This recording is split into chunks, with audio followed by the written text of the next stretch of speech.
Bonjour à tous, j'espère que vous allez bien. Je suis très contente de vous retrouver pour une nouvelle vidéo dans laquelle nous allons parler de 5 livres que j'ai lus et je vais vous faire un petit retour à froid. Les retours à chaud, vous les retrouvez dans mes vlogs, mais là on va faire un petit retour à froid sur ces lectures et nous allons parler de ces livres, donc deux biographies, une de Marie-Antoinette et une d'Agatha Christie. Nous avons le dernier livre d'Anne-Gaëlle Huon et puis un petit Agatha Christie et un livre de Laure Manel. Je vais inverser ma pile, hop, et on va commencer par celui-ci parce que j'ai envie d'en parler comme ça après, c'est fait. Pourquoi? Parce que c'est pas un coup de cœur. Voilà, c'est pas du tout un coup de cœur. Donc, Les 1000 vies d'Agatha Christie, de Béatrix Delaunoy chez Talandier. C'est un livre que j'ai lu sur tout le mois d'avril, en lecture commune. On était 3, il y avait Naomi Domal et Estelle de Petite Lectrice. Donc, c'était chouette de pouvoir le lire. Naomi l'a lu avant nous et en fait nous prévenait de certains spoils, etc. dans la lecture. Alors, c'est un livre qui fait 350 pages, qui a un découpage un peu particulier puisque le tout début, le premier chapitre, ouais, ça doit faire ça, le premier chapitre, en fait, on suit la disparition d'Agatha Christie. Donc, en décembre 1926, je sais plus, le 4 décembre 1926, Agatha Christie, en fait, disparaît. Et du coup, on retrouve sa voiture sans elle et elle disparaît pendant plusieurs jours. Ça a fait quelque chose d'assez incroyable. Les journalistes étaient à fond sur cette disparition, à fond comme peut l'être un journaliste. Voilà, donc en boucle, non-stop. En fait, et suite à ça, d'ailleurs, enfin ça c'est pas mis dans le livre, mais suite à ça, Agatha Christie a fui vraiment les journalistes en fait, suite à ce truc. Donc en fait ça a été loin parce que ils se sont même amusés à prendre une photo d'Agatha Christie et à faire des simulations à l'époque, hein, on est quand même il y a presque 100 ans, à faire des simulations si elle avait les cheveux plus courts, avec des lunettes, le front dégagé ou avec une frange, etc. pour essayer de la retrouver. Et ils avaient même fait appel à Sir Arthur Conan Doyle pour la retrouver. Voilà, donc ça c'est le premier chapitre. C'est une partie de l'histoire c'est une partie de l'histoire d'Agatha Christie que j'aime pas particulièrement. Parce que pour moi, on peut pas résumer Agatha Christie sur sa disparition. Voilà, c'est un truc, elle a disparu, c'était bizarre, c'était incroyable. En plus, c'était au moment où elle commençait à être vraiment connue. Alors, dans sa vie privée, c'était le chaos. Sa mère était décédée, son mari avait une maîtresse et comptait divorcer pour faire sa vie avec sa maîtresse. Il y avait aussi peu de temps avant la sortie du meurtre de Roger Ackroyd, qui pour moi est mon Agatha Christie préférée. Je trouve que c'est ouais, vraiment c'est mon Agatha Christie préférée et il a été énormément critiqué mais dans le sens négatif. Voilà, vraiment des critiques négatives à ce sujet. Donc ça faisait beaucoup et voilà, elle a disparu, soi-disant qu'elle aurait perdu la mémoire, etc., etc. C'était une disparition digne d'un roman policier, etc., etc. Voilà. Donc elle a disparu avec son mystère, même dans son autobiographie, elle en a pas plus parlé que ça. Mais est-ce qu'on peut résumer Agatha Christie à ses 10 jours de disparition? Hein, à côté de ça, elle a écrit une soixantaine de romans, une soixantaine de nouvelles, je sais pas combien de pièces de théâtre, elle a écrit sous un pseudonyme. C'était une bosseuse, elle pouvait écrire 4 livres en un an, et puis franchement, je vais pas dire que c'est que des chefs-d'œuvre ce qu'elle a écrit. Mais franchement, même le plus mauvais Agatha Christie dépasse certains romans policiers actuels en toute objectivité. Non mais, enfin bon, elle a bossé comme une folle, tout en se cultivant énormément grâce aux fouilles de son second mari, passionné par l'archéologie, etc. Et, euh, et du coup, bon, voilà. Donc le livre commence sur cet événement. Il commence très mal puisque dans les 10 premières pages, il spoil le meurtre de Roger Ackroyd, qui est, comme je vous le dis, mon Agatha Christie préférée. Donc ça fait quand même, entre le spoil de mon Agatha Christie préférée, commencer par l'événement incroyable qui, moi, ça me gonfle, on commençait mal. Ensuite, le livre parle pendant la moitié du livre est consacrée à l'enfance d'Agatha Christie. Et en fait, c'est exactement le découpage de l'autobiographie d'Agatha Christie. L'autobiographie d'Agatha Christie, j'ai lu, je sais plus, 800, 900, 1000 pages sur 1200. Donc je vois bien comment il était découpé, je sais pourquoi je l'ai arrêté, parce que moi je trouvais pas ce que je cherchais, et ce que je cherchais c'était l'avis de l'autrice sur, enfin l'avis, mais même L apostrophe AVIS, hein, sur, enfin, j'ai écrit le meurtre de Roger Ackroyd dans ces conditions-là, ces conditions-là, ces conditions-là. Ça m'a inspiré, et ça m'a inspiré. Enfin voilà. En fait, comme un carnet d'inspiration pour chacun de ses livres, enfin, euh, pourquoi elle est partie dans ce sens-là dans l'écriture, et puis peut-être dire, tiens, au départ, je pensais mettre tel personnage, puis je l'ai enlevé. Enfin, voilà, je m'attendais à des petits secrets, en fait, de fabrication, mais non. Mais non, mais en même temps, c'est pas elle, en fait. Enfin, on peut pas s'attendre d'une autrice qui écrit d'excellents romans policiers pleins de mystères où elle s'amuse à manipuler le lecteur. On peut pas s'attendre de quelqu'un comme ça à écrire une autobiographie hyper carrée qui va dévoiler tous les secrets comme ça tout de suite sans part de mystère, quoi.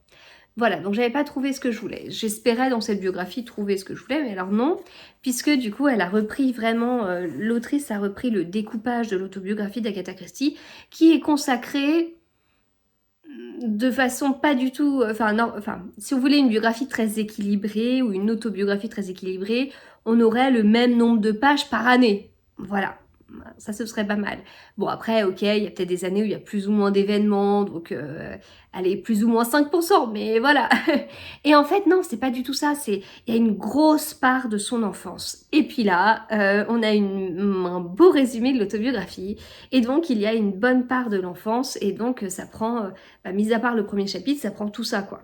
Donc c'est intéressant, bien évidemment, de savoir qu'Agatha Christie, elle a eu une enfance heureuse, qu'elle était aimée, c'était la 3e enfant, arrivée plus tard que son frère et sa sœur. Ses parents étaient disponibles pour elle. Elle avait vraiment comment dire, une éducation équilibrée, enfin je sais pas comment dire, c'était, enfin une vie équilibrée quoi. Bon, le seul truc c'est qu'elle n'a pas été à l'école, en fait sa mère avait des principes pour les 2 premiers, puis pour la 3e, voilà, elle s'est dit allez, elle se débrouillera, ce qui fait qu'Agatha Christie a toujours écrit avec des fautes d'orthographe tout au long de sa vie jusqu'au bout, ce qui l'ennuyait un petit peu, mais voilà, vraiment c'est... Forcément, l'enfance est importante, de savoir comment elle est arrivée à l'écriture, comment alors tel personnage, telle grand-mère, elle a inspiré pour faire Miss Marple et tout. C'est hyper intéressant. Bon, ça peut peut-être être dit dans 2 chapitres et pas la moitié d'un livre. Donc voilà.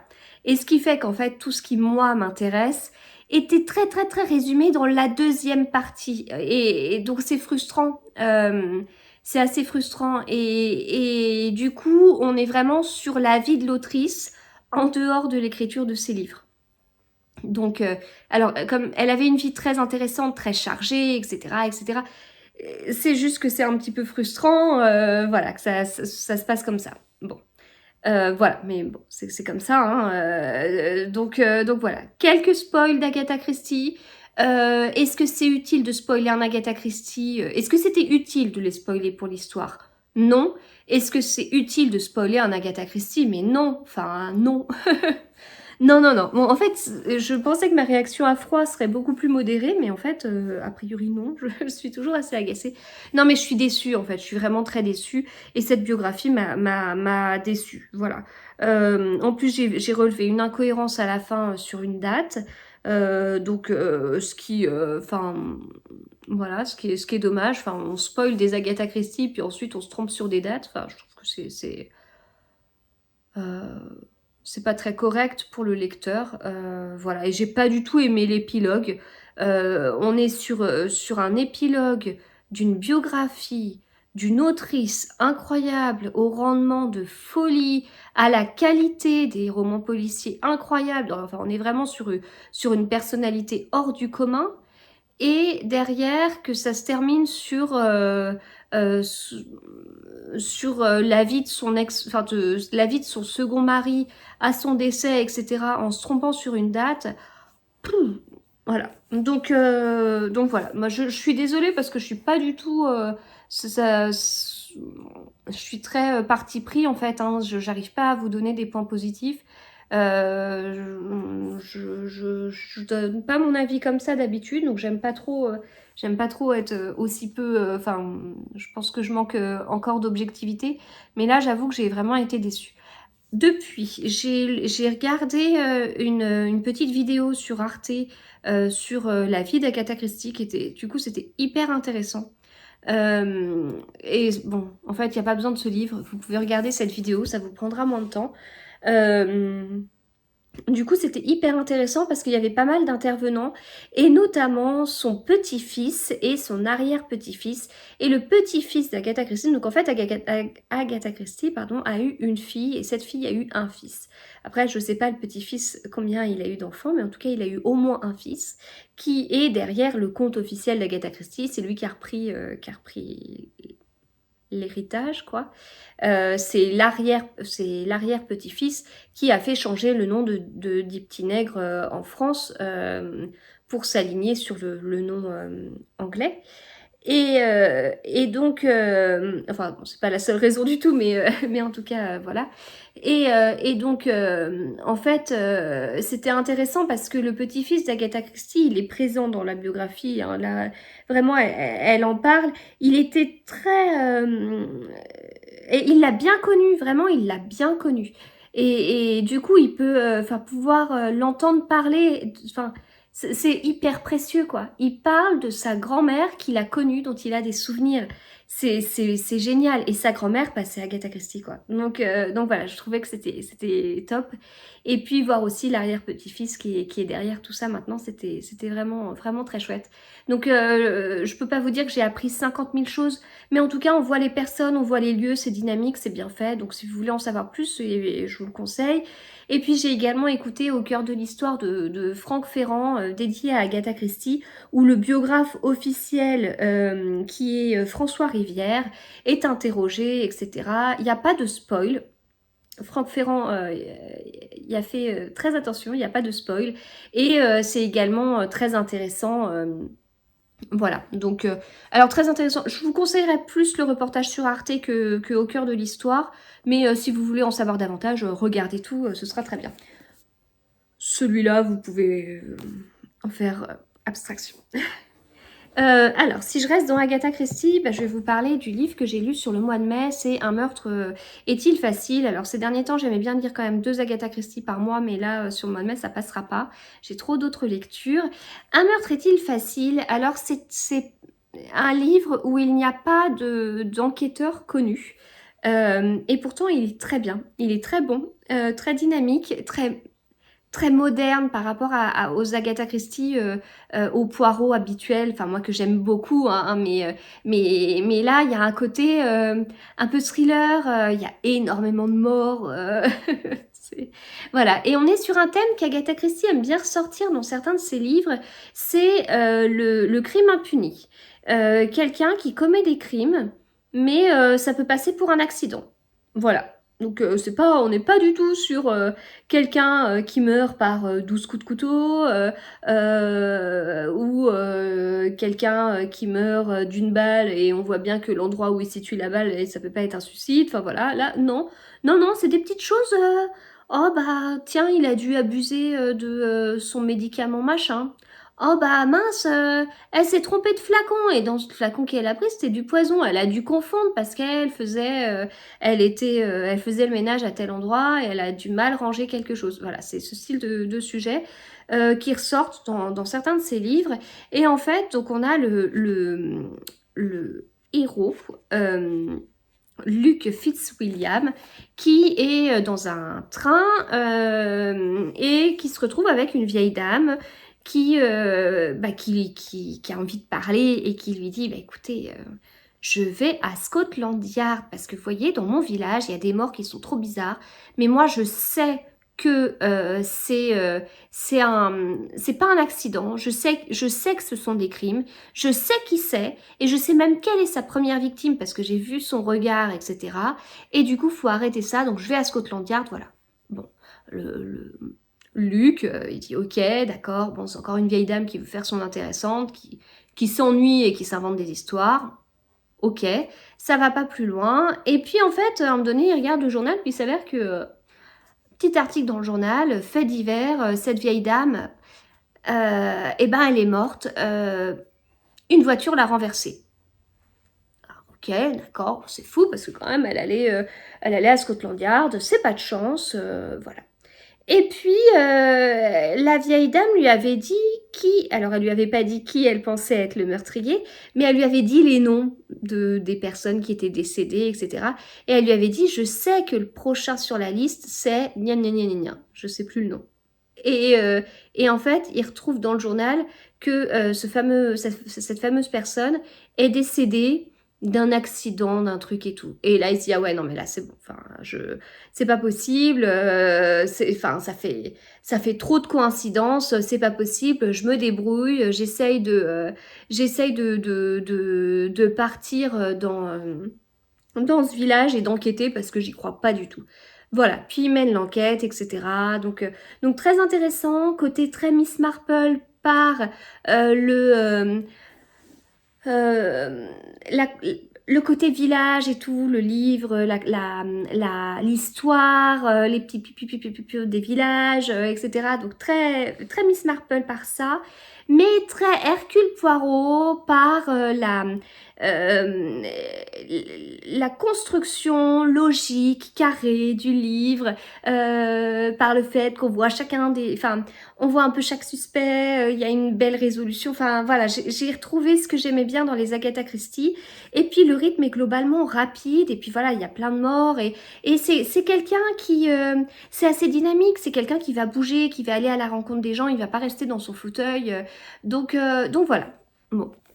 Plutôt bonne Agatha Christie, quand même très bonne Agatha Christie. Ensuite, dans mes autres lectures, je vais passer à la biographie de Marie-Antoinette de Stéphane Zweig, qu'on a lu en lecture commune sur tout le mois d'avril, lecture commune organisée par Florence Floen Books et Estelle Petite Lectrice.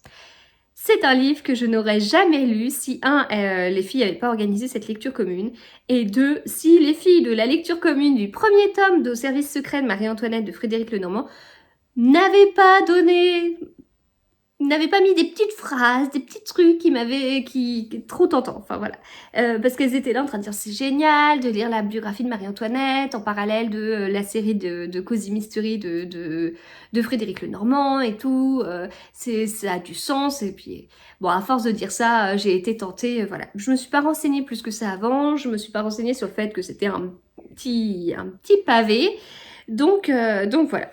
Je ne lis pas de classiques, vous le voyez, je suis sur des romans, enfin notamment les deux autrices dont je vais vous parler. Après, on peut se dire que c'est des romans très à la mode. Peut-être que pour certains littéraires, c'est pas génial, hein, c'est de la lecture facile ou je ne sais quoi. Je sais pas, moi j'apprécie en tout cas. Donc vous savez que ça, c'est pas du tout mon style en fait. Et puis, donc j'appréhendais de pas accrocher, j'appréhendais d'une lecture longue, j'appréhendais que l'écriture soit trop inaccessible pour moi, que j'ai trop de mal à lire et tricoter en même temps. J'appréhendais de pas accrocher, d'abandonner et du coup de vivre ça un peu comme un échec, de pas avoir réussi. Enfin, voilà, bon, je savais pas trop.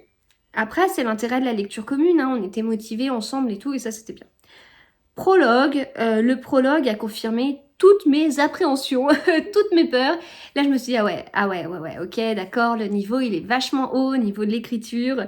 C'est quoi? Va falloir chercher les figures de style, faut s'arrêter de vivre parce que chaque mot est important. Enfin, c'est... Bon, c'est pas de la lecture détente, hein. Enfin, après une bonne journée de travail, j'ai besoin d'un livre qui se lit bien. Donc, j'étais ennuyée. J'ai pas tricoté en même temps, hein, je pouvais pas, j'ai accroché à chaque mot, enfin, je sais pas. Et puis je me suis lancée dans le premier chapitre. Et là, ça a été, enfin, je vais pas vous dire que ça a été une révélation non plus, mais globalement, c'est une lecture que j'ai beaucoup aimée. Alors, au début, j'ai un peu traîné. La première quinzaine, j'ai un peu traîné. Et puis après, j'y ai été sur la deuxième quinzaine, parce que voilà, je voulais le finir fin avril. Donc voilà, c'était mon défi.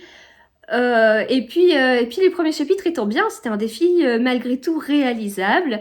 Donc voilà, et puis j'y étais et c'était très très très intéressant. Donc c'est un livre, enfin, non seulement il a beaucoup de pages, mais les pages sont pleines, hein, quand on change de chapitre. Il n'y a pas de perte de place, hein, vraiment. Là, vous voyez, il y a quand même quelques paragraphes, mais il y a certaines pages où il n'y a pas... enfin, j'arrive pas à vous en trouver une, mais où là, on a quand même des petits paragraphes, voilà. Et ben celle-ci, voilà. Là, on commence un nouveau paragraphe là, mais c'est comme ça, quoi.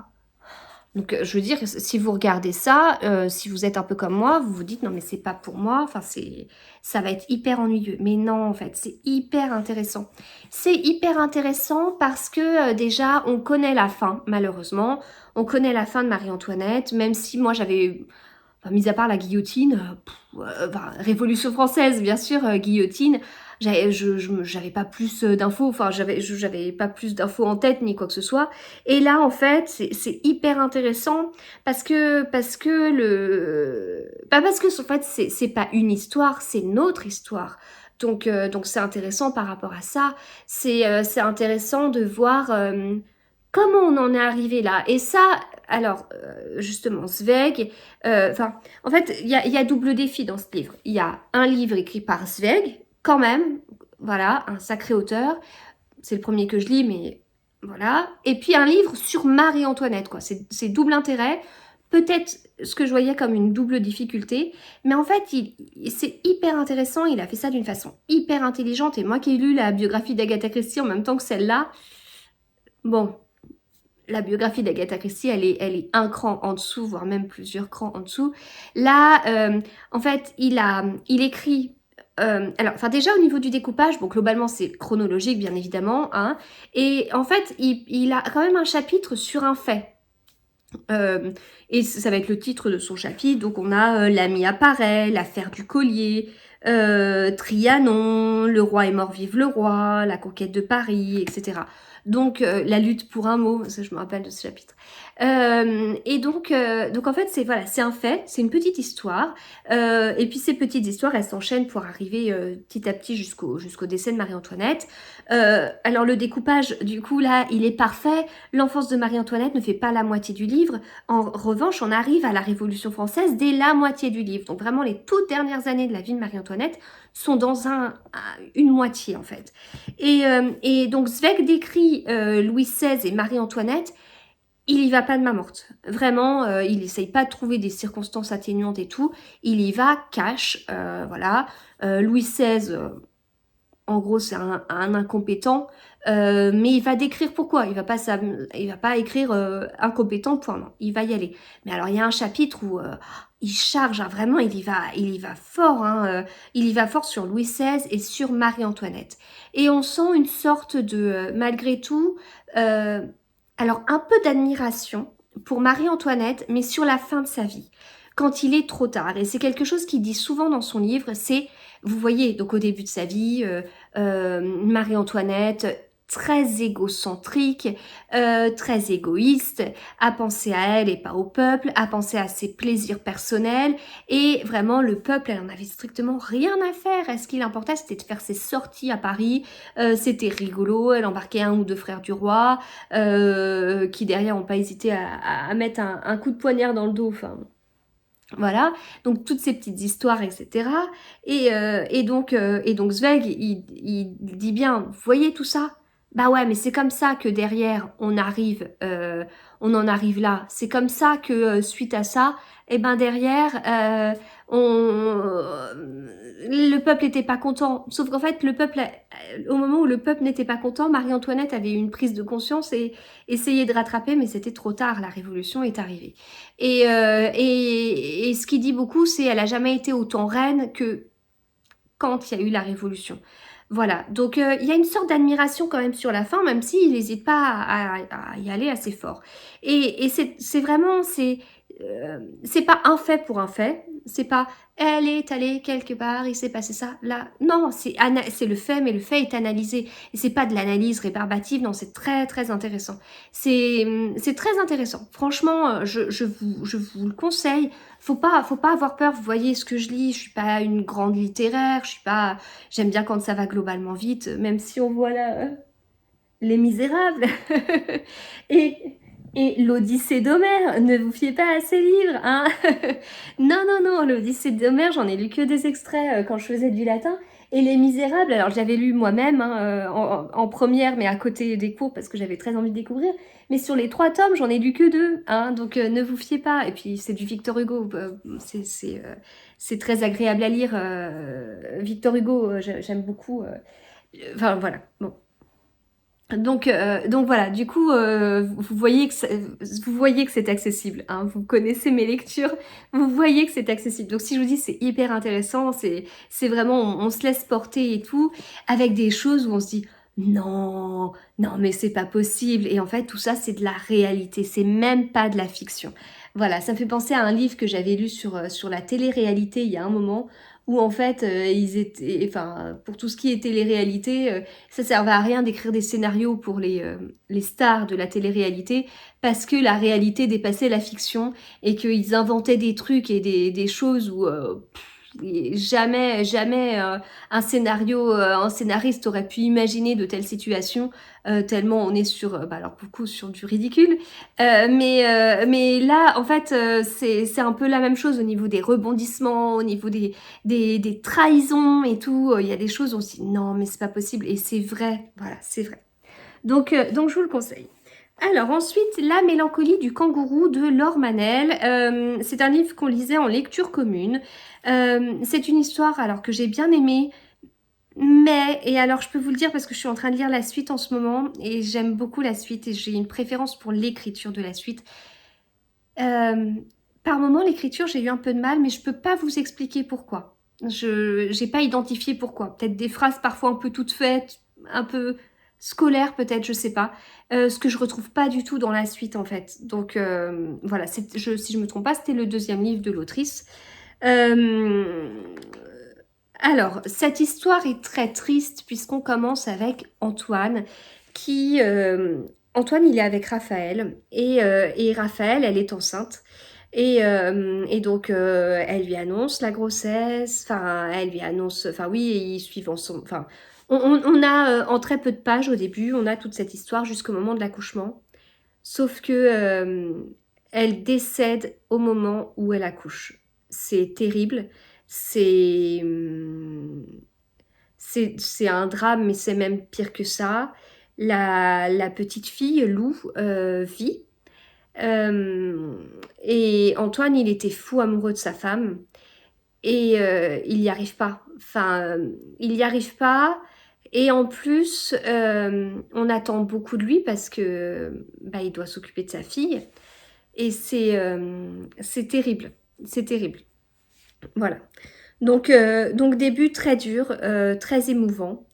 Et ensuite, Antoine, eh ben, comme il n'y arrive pas, il fait n'importe quoi. Voilà, il passe par des phases où on se dit non mais c'est pas possible. Et puis on voit la petite Lou qui a pas de maman, qui a grandi dans le ventre de sa maman avec tout ce qu'on sait, hein, enfin je veux dire avec son odeur, avec sa voix, avec tout ça. Euh, Elle naît, ce qui est quand même pas rien, hein, voilà, elle était dans son petit cocon, elle naît, alors c'est la vie, c'est normal, etc. Mais c'est un changement de situation pour elle. Et, et elle a plus de repères. Elle a plus de repères. Le seul repère, ça aurait pu être la voix de son papa qu'elle pouvait entendre, mais son papa est pas là, mais c'est surtout sa maman qui est plus là du tout. C'est terrible, c'est terrible. Et voilà. Et donc en fait, vite, on s'agace après Antoine. C'est terrible, je sais ce qu'il vit, etc. Mais on s'agace parce qu'il prend des mauvaises directions et du coup, lui, ce qu'il veut, bah, c'est gérer son truc tout seul. C'est s'isoler pour gérer. Et donc vite reprendre son travail, etc. Donc au début, sa mère vient l'aider. Enfin, vient l'aider, c'est un bien grand mot, c'est plutôt sa mère vient s'occuper de la petite et tout faire.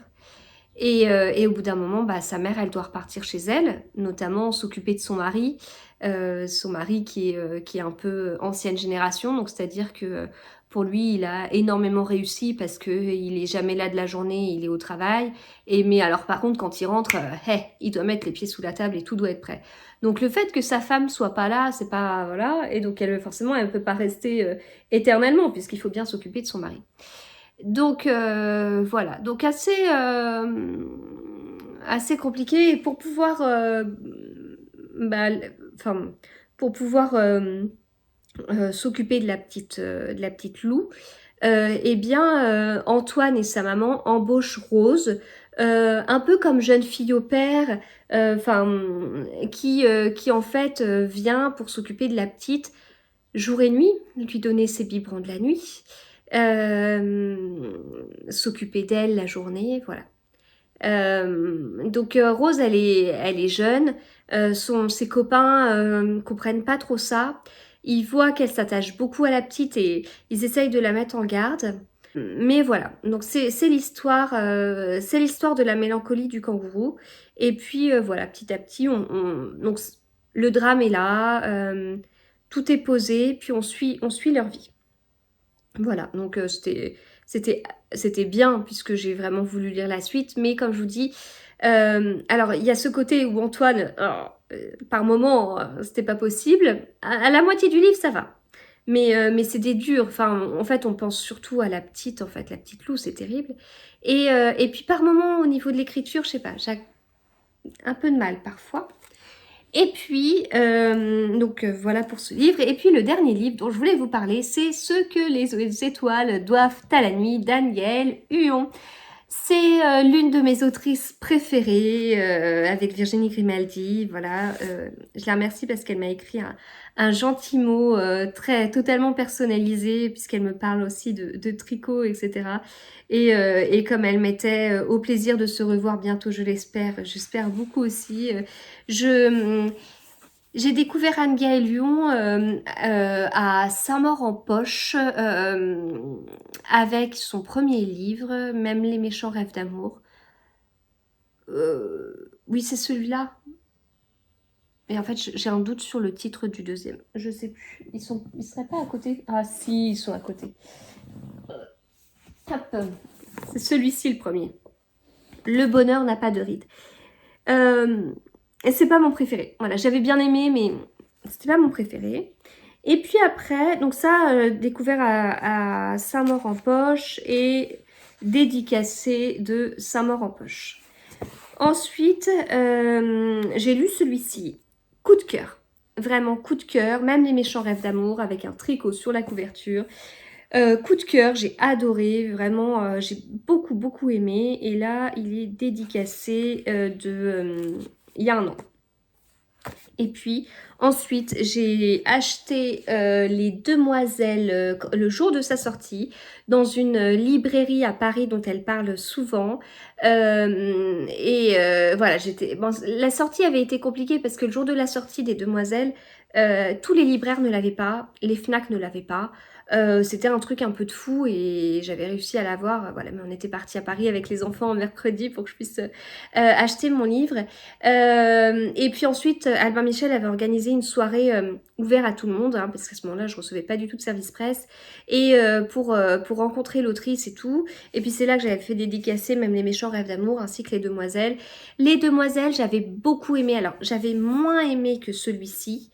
Mais j'avais bien aimé parce que l'autrice, elle se renouvelle à chaque livre. C'est incroyable et très émouvant. Et on était pris dans l'histoire. Enfin voilà, vraiment, c'était un coup de cœur parce que il y avait un côté Paris, je trouve, dans son livre, quoi. C'est un livre auquel on s'attend pas. Enfin, c'est un peu du qui tout double. Enfin, je trouve qu'elle a pris comme des risques en fait avec les demoiselles et ça l'a fait et c'était trop bien. Donc j'avais vraiment hâte que le prochain sorte. Quand j'aime bien des auteurs, je vais même pas chercher à savoir de quoi ça parle. Ça fait pareil avec Virginie Grimaldi. je m'en fiche de quoi ça parle, à la limite, je vais le lire. Quoi qu'il en soit, je vais le lire. Et donc je me suis lancée comme ça dans Ce que les étoiles doivent à la nuit. J'avais lu rapidement la 4e de couverture. J'étais là, tiens, ça se passe dans le Pays Basque comme les demoiselles, mais sans plus. Et puis là, j'ai commencé à lire et je dis non, c'est la suite des demoiselles. Donc j'ai été hyper surprise et voilà, hyper agréablement surprise. La couverture, elle est canon, mais la couverture des demoiselles, elle était déjà canon. Anne Galion est très présente sur les réseaux sociaux, suivre son compte, c'est un vrai plaisir. Et donc là, j'ai beaucoup aimé ce livre. Du coup, alors, je vous conseille de lire Les Demoiselles avant. Mais Les Demoiselles, il y a une histoire dans le temps, une histoire dans le passé, alors que là, on est au moment présent. Donc c'est un petit plus, à la limite, pour ce livre, enfin, par rapport à mes propres critères, enfin... moi, je pense que j'ai quand même préféré celui-ci, aussi pour ça. Plus facile de s'identifier quelque part au personnage principal. Et donc là, on va suivre en fait Lise, on va suivre Monsieur Edgegoyen, on va suivre Peyo, on va suivre d'autres personnages, on va suivre des recettes qui donnent trop faim. C'est des personnages qui ont des blessures qu'on découvre, pas tout de suite, mais qu'on découvre. C'est des... Ils sont très touchants, c'est émouvant, c'est encore une fois, c'est super bien écrit. Donc super bien écrit, pour moi, ça veut dire qu'il y a des phrases que je vais lire 2 fois en me disant « Ah non, mais elle est belle cette phrase. Attends, je la relis. » Voilà, c'est ça.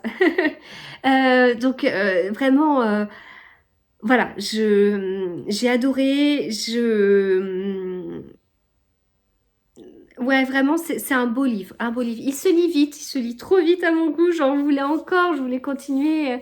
Non pas que l'histoire soit trop courte et qu'elle se suffise pas, j'ai pas l'impression qu'il manque un morceau à l'histoire.